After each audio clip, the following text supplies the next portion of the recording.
Hi friends, welcome to Pendems kitchen. ఈరోజు వీడియోలో ఇడ్లీ రవ్వ లేకుండా బియ్యంతోటి హోటల్ వాళ్ళు ప్రిపేర్ చేసే పర్ఫెక్ట్ ఇడ్లీని మనం ఇంట్లోనే ఎలా ప్రిపేర్ చేసుకోవచ్చో చూపించబోతున్నాను. ఇడ్లీ చూసారా ఎంత స్పాంజీ లాగా ఉందో, చూస్తేనే అర్థమవుతుంది కదా, చాలా టేస్టీగా కూడా ఉంటాయి. ఇలా కనుక ఇడ్లీ ప్రిపేర్ చేసి పెట్టారనుకోండి, ఇడ్లీ అంటే ఇష్టం లేని వాళ్ళు కూడా ఖచ్చితంగా 5-6 ఇడ్లీ లాగించేస్తారు, అంత పర్ఫెక్ట్గా వస్తాయి.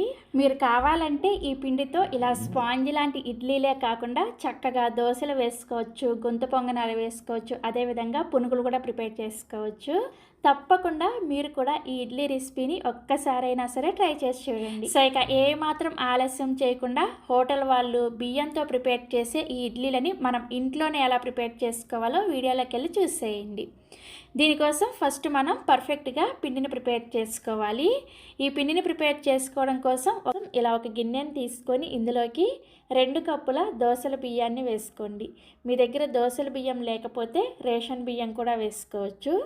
నెక్స్ట్ ఇందులోకి అదే కప్పుతోటి 1.5 కప్పుల ఇడ్లీ బియ్యాన్ని వేసుకోండి. ఇడ్లీ బియ్యం మీకు సూపర్ మార్కెట్లో కానీ ఆన్లైన్లో కానీ ఈజీగా అవైలబుల్గా ఉంటాయి. ఇలా ఇడ్లీ బియ్యం వేయడం వల్లనే మనకి ఇడ్లీ స్పాంజీ లాగా వస్తాయి అన్నమాట. ఈ బియ్యాన్ని ఒకసారి శుభ్రంగా కడిగేసి ఆ నీళ్ళన్నీ కూడా తీసేసి మళ్ళీ తిరిగి నీళ్ళని పోసుకొని బియ్యాన్ని ఒక 5 గంటల సేపు నానబెట్టుకోండి. నెక్స్ట్ ఇంకొక గిన్నెని తీసుకొని ఇందులోకి మీరు ఏ కప్పుతో అయితే బియ్యాన్ని కొలుచుకొని తీసుకున్నారో అదే కప్పుతోటి 1 కప్పు మినపగుళ్ళను వేసుకోండి. నెక్స్ట్ ఇందులోనే 1 టీ స్పూన్ దాకా మెంతులను కూడా వేసుకొని ఈ మినపగుళ్ళను కూడా 2-3 సార్లు శుభ్రంగా కడిగేసి ఆ నీళ్ళన్నీ కూడా తీసేసి మళ్ళీ తిరిగి నీళ్ళని పోసుకొని వీటిని సపరేట్గా 5 గంటల సేపు నానబెట్టుకోండి. నెక్స్ట్ ఇంకొక చిన్న గిన్నెని తీసుకొని ఇందులోకి సేమ్ కప్పుతోటి 1/2 కప్పు లావుగా ఉండే సగ్గు బియ్యాన్ని వేసుకోండి. ఇలా సగ్గు బియ్యాన్ని వేసుకోవడం వల్ల ఇడ్లీ అలాగే గుంత పొంగనాలు చేసుకునేటప్పుడు మనకి చక్కగా స్పాంజ్ లాగా వస్తాయి అన్నమాట. నెక్స్ట్ ఇందులోనే అదే కప్పుతోటి 1/2 కప్పు లావుగా ఉండే అటుకులను వేసుకోండి. ఈ బేటర్ కోసం ఖచ్చితంగా ఇలా లావుగా ఉండే అటుకులనే వేసుకోవాలి, పల్చటి అటుకులు వేసుకోకూడదు. ఈ సగ్గుబియ్యం అటుకులను కూడా ఒకసారి కడిగేసి ఆ నీళ్ళన్నీ కూడా తీసేసి ఇందులో మాత్రం మీరు తాగే మంచినీళ్ళని పోసుకొని వీటిని కూడా సపరేట్గా 5 గంటల సేపు నానబెట్టుకోవాలి. ఎందుకంటే ఈ సగ్గుబియ్యం అటుకులు నీళ్ళని పీల్ చేసుకుంటాయి కదా, అందుకోసం తాగే మంచినీళ్ళని పోసుకొని నానబెట్టుకోండి. సో నేను ఇక్కడ 5 గంటల సేపు సగ్గుబియ్యం అలాగే అటుకులు నానిన తర్వాత మీకు చూపిస్తున్నాను, చూసారా, మనం పోసిన నీళ్ళన్నీ కూడా పీల్ చేసుకొని ఇలా చక్కగా నానిపోతాయి. అదేవిధంగా 5 గంటల ముందు నానబెట్టుకున్న మినపగుళ్ళు మెంతులు కూడా చక్కగా నానిపోయాయి అండ్ అలానే బియ్యం కూడా చక్కగా నానిపోయాయి. ఇప్పుడు వీటిని గ్రైండ్ చేసుకోవడం కోసం ఫస్ట్ మిక్సీ జార్ని తీసుకొని ఇందులోకి మనం నానబెట్టుకున్న సగ్గు బియ్యం అలాగే అటుకుల్ని నానబెట్టుకున్న నీళ్ళతో సహా వేసేసుకొని అవసరమైతే ఇంకొద్దిగా నీళ్ళని వేసుకుంటూ వీటిని బాగా మెత్తగా వెన్నలాగా గ్రైండ్ చేసుకోవాలి. ఎక్కడా కూడా పలుకుల్లాగా లేకుండా బాగా మెత్తగా గ్రైండ్ చేసుకోవాలి. ఇక నేను మీకు గ్రైండ్ చేశాక చూపిస్తున్నాను, చూసారా, సగ్గుబియ్యం అటుకుల్ని ఇలా మెత్తగా గ్రైండ్ చేసుకోవాలన్నమాట. ఇలా గ్రైండ్ చేసుకున్న ఈ పిండిని ఒక పెద్ద గిన్నెలోకి వేసుకోండి. నెక్స్ట్ ఇప్పుడు ఇదే మిక్సీ జార్లోకి మనం సపరేట్గా నానబెట్టుకున్న మినపగుళ్ళు అలాగే మెంతులను కూడా వేసుకొని తగినన్ని నీళ్లు పోసుకుంటూ ఈ పిండిని కూడా బాగా మెత్తగా వెన్నలాగా గ్రైండ్ చేసుకోవాలి. అలాగే పిండిని కూడా చూసారా, మరీ పల్చగా కాకుండా ఈ కన్సిస్టెన్సీలో రెడీ చేసుకోవాలి. ఇలా గ్రైండ్ చేసుకున్న ఈ మెత్తటి మినప్పిండిని కూడా సేమ్ అదే గిన్నెలోకి వేసేసుకోండి. నెక్స్ట్ ఇప్పుడు ఇదే మిక్సీ జార్లోకి 5 గంటల ముందు నానబెట్టుకున్న బియ్యాన్ని 2 బ్యాచ్ల వైజ్గా గ్రైండ్ చేసుకుంటున్నాను. నేను ఇక్కడ బియ్యాన్ని మిక్సీ జార్కి సరిపడా వేసుకొని అవసరమైనన్ని నీళ్ళని పోసుకుంటూ ఈ బియ్యాన్ని కూడా మరీ పల్చగా కాకుండా మరీ గట్టిగా కాకుండా పిండిని కొంచెం లైట్గా బరకగా ఉండేటట్లుగా గ్రైండ్ చేసుకోవాలి.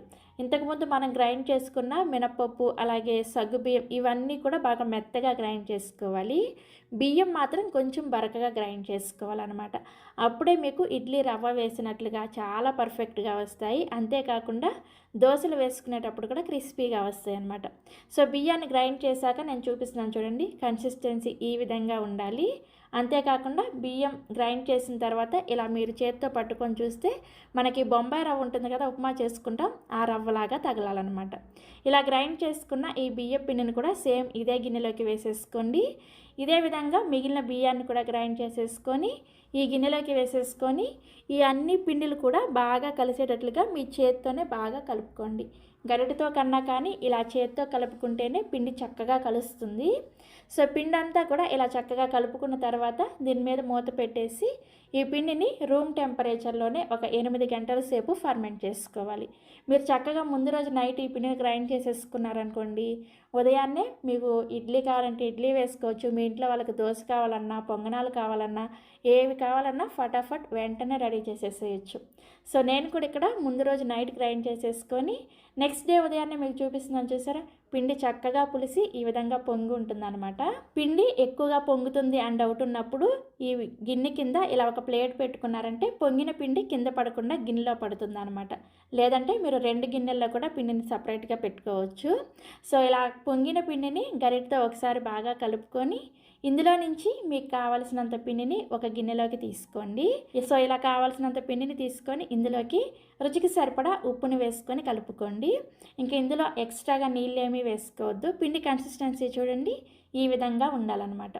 సో పిండి మనకి ఇడ్లీ వేసుకోవడానికి రెడీ అయిపోయింది. ఇప్పుడు ఇడ్లీ ప్లేట్ని తీసుకొని మీరు ఎన్ని ఇడ్లీ పెట్టుకోవాలనుకుంటున్నారో అన్ని ఇడ్లీకి సరిపడా ఇడ్లీ ప్లేట్లను తీసుకొని ఇడ్లీ ప్లేట్లలో కొద్దిగా నూనె వేసుకొని ఇడ్లీ ప్లేట్లను గ్రీస్ చేసుకోండి. మీరు కావాలంటే నూనె ప్లేస్లో నెయ్యిని కూడా వేసుకోవచ్చు.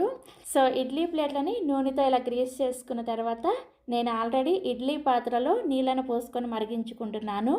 నీళ్ళు బాగా మరిగేటప్పుడు మాత్రమే ఇడ్లీ ప్లేట్ని ఇందులో పెట్టుకొని మనం ప్రిపేర్ చేసిన ఈ ఇడ్లీ పిండిని ఇడ్లీ గుంతల్లో ఈ విధంగా వేసుకోండి. మరీ నిండుగా కాకుండా ముప్పాతికి వరకు వేసుకున్నారంటే ఇడ్లీ మనకి ఉడికిన తర్వాత కొంచెం పొంగుతాయి కదా, సరిపోతుంది అనమాట. నీళ్ళు సరిగా మరగక ముందే ఇడ్లీ ప్లేట్ని పెట్టుకొని ఇడ్లీని ఉడికించుకున్నారంటే సరిగా ఉడకవన్నమాట. అందుకని నీళ్ళు బాగా మరిగేటప్పుడు మాత్రమే ఇలా ఇడ్లీ ప్లేట్ని పెట్టుకొని ఇడ్లీని వేసుకోండి. సో ఇడ్లీ ప్లేట్లలో ఇలా ఇడ్లీని వేసుకున్న తర్వాత మూత పెట్టేసి హై ఫ్లేమ్లోనే ఈ ఇడ్లీని ఒక 8 నుంచి 10 నిమిషాల పాటు ఉడికించుకోండి. ఇడ్లీని ఒక 8 నిమిషాల పాటు హై ఫ్లేమ్లో ఉడికించిన తర్వాత మూత తీసి మీకు చూపిస్తున్నాను చూసారా. మీ చేతిని ఒకసారి నీళ్ళతో తడి చేసుకొని చెక్ చేసుకోండి. మీ చేతికి పిండి ఏమీ అతుక్కోవట్లేదంటే ఇడ్లీ చక్కగా ఉడికిపోయినట్లే. ఇలా ఉడికిన తర్వాత ఇడ్లీ ప్లేట్ని స్టవ్ మీద నుంచి తీసేసి పక్కన పెట్టేసుకొని ఒక 2 నిమిషాల పాటు అలా వదిలేసేయండి. మీరు ఇడ్లీ ఉడికిన వెంటనే తీసేసారంటే ముద్దలాగా వచ్చేస్తాయి అన్నమాట. అందుకని ఒక 2 నిమిషాల తర్వాత ఇడ్లీ సెట్ అయిన తర్వాత ఒక స్పూన్ని ఈ విధంగా నీళ్ళతో తడి చేసుకొని ఇడ్లీని ఈ విధంగా నెమ్మదిగా తీసేసుకోండి. ఇడ్లీ చూసారా ఎంత చక్కగా వచ్చిందో. ఇడ్లీ ప్లేట్ కూడా చూసారా ఎక్కడా కూడా అతుక్కోకుండా చాలా పర్ఫెక్ట్గా వచ్చాయి కదా. ఇడ్లీ మంచి రౌండ్ షేప్లో. ఇదే విధంగా మిగిలిన ఇడ్లీలను కూడా తీసేసుకొని సర్వింగ్ ప్లేట్లోకి వేసుకోండి. సో ఈ విధంగా అన్ని ఇడ్లీలు కూడా వేసేసుకొని మీకు నచ్చిన చట్నీతో సర్వ్ చేసుకోండి. ఆల్రెడీ మన ఛానల్లో చాలా రకాల చట్నీ రెసిపీస్ ఉన్నాయి. ఆ చట్నీ రెసిపీస్ లింకులు కూడా ఈ వీడియో కింద డిస్క్రిప్షన్లో ఇస్తాను, ఒకసారి చెక్ చేయండి. ఇక్కడ నేను మీకు ఒక ఇడ్లీ చూపిస్తున్నాను చూసారా, చక్కగా మనం ఇలా చేత్తో ప్రెస్ చేసినా సరే దాని ప్లేస్కి అది మళ్ళీ వచ్చేస్తుంది చూసారా, ఎంత స్పాంజీ లాగా ఉందో. ఇడ్లీ చూస్తేనే అర్థమైపోతుంది కదా. ఇక్కడ మీకు నేను ఇడ్లీని తుంచి కూడా చూపిస్తున్నాను చూడండి. లోపల చక్కగా ఎయిర్ గ్యాప్స్ వచ్చి ఇడ్లీ ఎంత బాగా వచ్చాయో కదా. ఇలా కనుక ఇడ్లీ చేసి పెట్టారనుకోండి, ఇడ్లీ అంటే ఇష్టం లేని వాళ్ళు కూడా చక్కగా తినేస్తారు. మరిన్ని Emmy tasty and secret breakfast recipes కోసం పెండెమ్స్ కిచెన్ని సబ్స్క్రైబ్ చేసుకోండి. Thank you.